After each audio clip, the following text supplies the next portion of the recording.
Now today start with the biobotany first lesson, asexual and sexual reproduction in plants.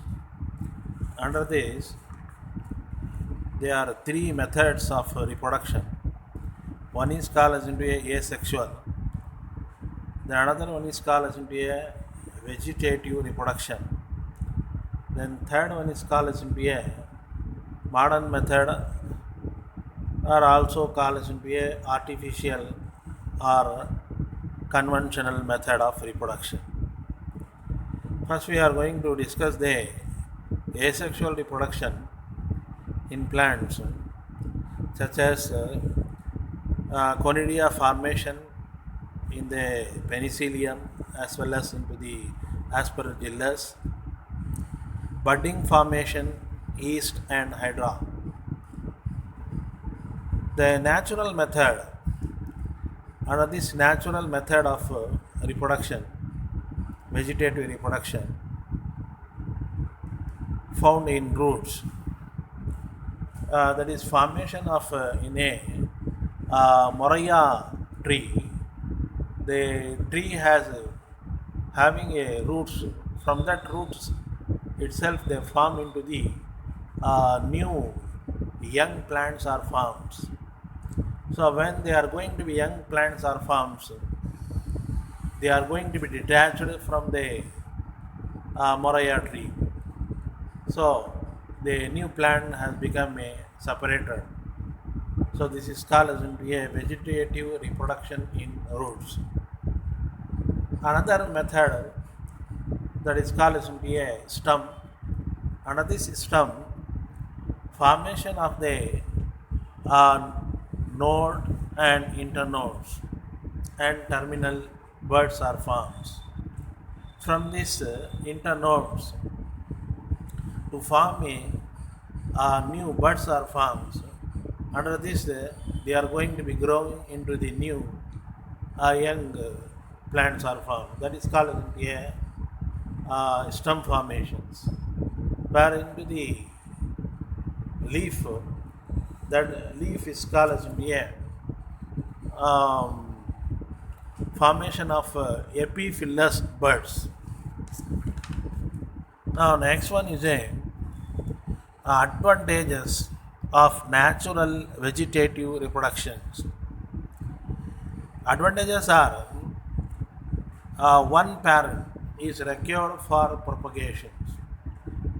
So here propagation is a formation of new plants or cultivations. They are called as propagations. That is a one advantages. So only one parent is essential. There is no any other parent is to need for the formation of young ones. Another advantage, the new individual plants produce genetically identical. Formation of new plants, they are same, genetically identical, same structure, same growth. That is called as genetically identical.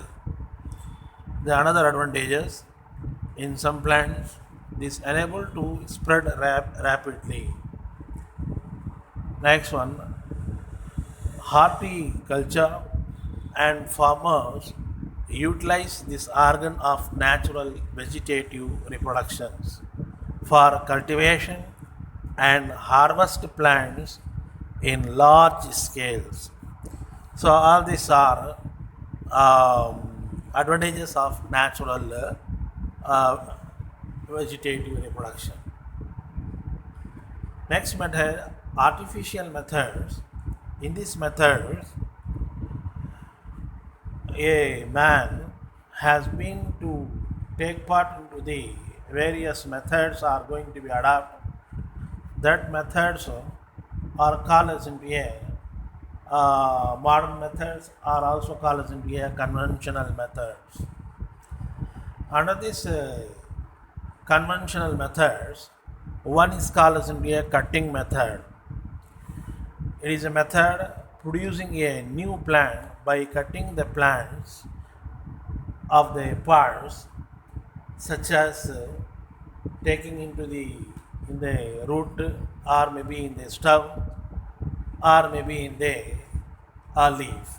Any region of the parent plant has going to be cut and they are going to be joined together. This process is called as a cutting. Now another is next method that is called as a grafting method.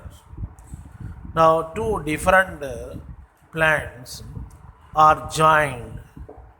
They are called as a grafting. Two different plants are going to be joined together to form a grow as a new plants. That is called as a grafting. Okay.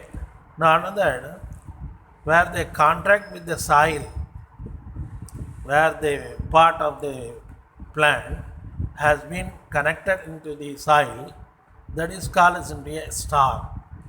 And the another plant body used for grafting to form a new plants, that is called as a scion. So one is discussed about into the stalk and another one is called as a scion. So this is called as a grafting. Next one, under the conventional method, bud grafting. Now bud grafting is a T-shaped insertion is made in the stalk and the bark is lifted. Where there is going to be scion bud with a little wood is placed in the insertion beneath the bark and properly bandaged with the tab. That is called as a bud grafting. Next method, approach grafting. Now under this approach grafting, both scion and stalk remain rooted. The stalk is grown in the part and is brought close to the scion. Both of them should have same thickness. A small slice is cut from both and the cut surface are brought near and tied together and held a tape. It lives for that 1 to 4 weeks. The tip of the stalk and base of the scion are cut off and detached, or they are separated and grown into the separate part. Next one, tongue grafting. Tongue grafting is that is a scion and a stalk having the same thickness is cut obliquely and the section is fit into the stalk and bound with the tab. This is called as a tongue grafting.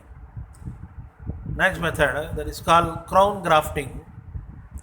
Stalk is a large in size scion are cut into wedge shape and are inserted under slits of the stalk and fixed in a position using a wax. That is called as a crown grafting. Last method, that is called as a wedge grafting. Now under this wedge grafting, slit is made with the stalk or the bark is cut. A twig of scion is inserted and tightly bound so that the cambium of the two is joined. That is called as a wedge grafting. Another method that is called as a layering. Under this layering process is a stem of the parent plant is allowed to develop. Stem of the parent plant is allowed to develop roots while still intact. When the root develops, the rooted part is cut and planted to grow as a new plant. This is called as a layering. Now under this layering, two types of layering. One is called as a mound layering, another one is called as a air layering. So mound layering applied for the plant having a flexible branches. The lower branch with the leaves as shown in the diagram, is bent to the ground and part of the stem is buried in the soil and tip of the branch is exposed to above the soil. After the root emerge from the part of the stem buried in the soil, a cut is made in parent plant so that the buried part grow into a new plant. Next one, air layering. This air layering is a stem is girdled at nodal region and hormones are applied to the region to form a rooting. This portion is covered by damp or moist soil using with a polythene sheet. After these branches 2 to 4 months, they are going to be removed from the parent plant and grown into a separate part or ground. Let's say for the advantages of conventional methods. It is produced a genetically uniform. Second one, two different plants with desirable characters. That is, a desirable characters are new characters having a disease resistance and high yield can be grafted and grown as a new plant with the same desirable characters. Some plant can be propagated more economically by vegetative propagation. Example, Solanum tuberosum.